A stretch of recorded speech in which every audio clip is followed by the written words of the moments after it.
Kumusta mga kasuntok? Kung naligaw ka sa aking channel, ay huwag kakalimutan mag-subscribe at pindutin ang notification bell para lagi kang updated sa video katulad nito.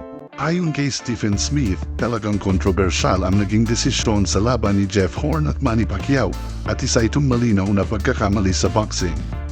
Kahit na may ilang rounds na napanalunan si Horn, tulad ng unang round, pang-6, pang-10, at huli, hindi sapat ito para maagaw ang panalo mula kay Pacquiao. Para kay Smith, si Pacquiao ang mas mahusay na boksingero sa buong laban, mas mabilis, mas teknikal, at mas eksperyensado.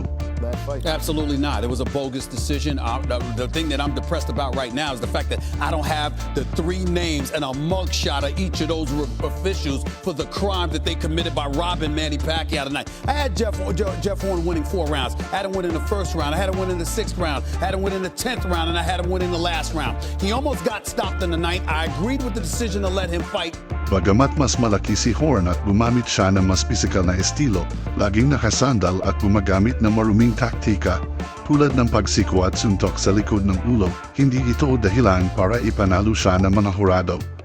Nabanggit din ni Smith na, ayon sa CompuBox, mas maraming suntok si Pacquiao ang tumama kaysa kay Horn, kaya wala talagang batayan para sa desisyong ito.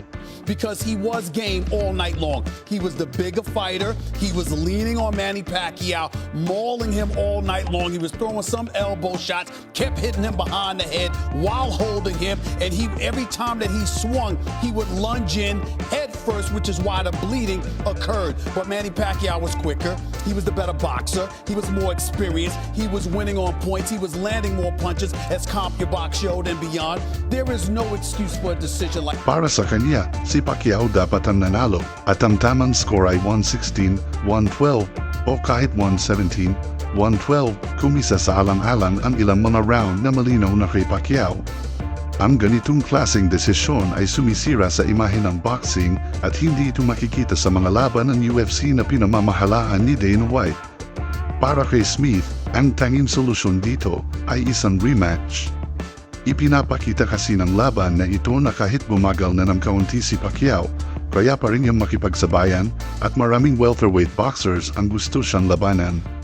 Nakikita na nila ang kaunting kahinaan niya at hindi na siya katulad ng Pacquiao na nagpatomba kina Ricky Hatton at Miguel Cotto noon.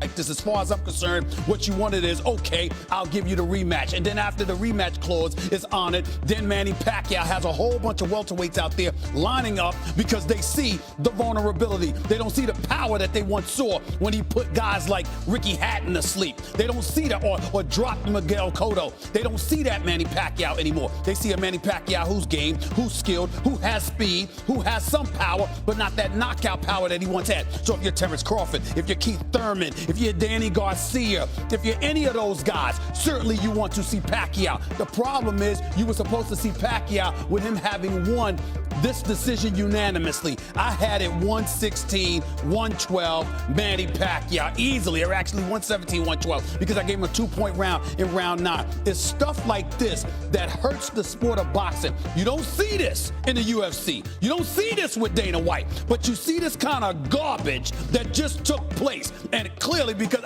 are those officials from Australia? Are they from Australia? I mean, what did we just see? It's a horrible decision. I don't have horrible. home address. Yeah, so you're horrible. saying... Let's find their home address. Send them some meal. Something's wrong with this decision. It was bogus. Pero naniniwala pa rin si Smith na mali ang naging desisyon ng mga hurado at dapat makita ng mundo ang tunay na resulta sa isang rematch. Anong tingin mo, dapat bang magkaroon ng rematch si Pacquiao at Horn? Ibahagi ang opinion mo sa comments.